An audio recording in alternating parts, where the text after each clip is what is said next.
আবারও চলে আসলাম mini blog নিয়ে। তো আজকের ব্লগটা হচ্ছে বাসি রুটি দিয়ে পাপড়ি চাট বানানো।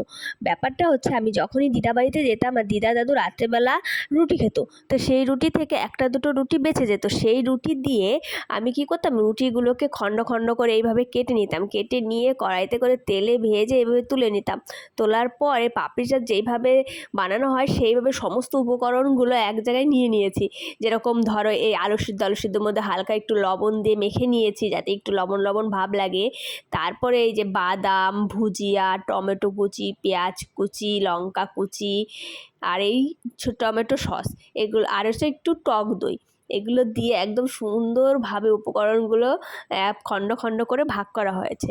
তারপরে এভাবে খেলেই খুব টেস্টি লাগে। আর কি বলো তো, এখন হচ্ছে চলে এসেছি শ্বশুরবাড়িতে, তো একটা রুটি বেঁচেছিলো আর তোমাদের দাদাভাই রুটি খেতে খুব ভালোবাসে। তো একটা রুটি রেখে দিয়েছিলাম আমি, যে পুরোনো দিনের কথা মনে পড়ে গেছিলো যে এইভাবে একটু পাপড়ি চাট বানাবো। না, দিদা আর দাদু প্রত্যেকটা দিন রাতেরবেলা রুটি খেত, তো তার জন্য আমি যখনই মা বাড়িতে যেতাম তখন দিদা আমাকে বলতো রুটি বানানোটা শিখে নে, ভবিষ্যতে কাজে লাগবে। সত্যিই তাই, এখন কাজে লাগছে। তোমাদের দাদাভাই রুটি খেতে এত ভালোবাসে, ওটা কাজে লেগে গেছে।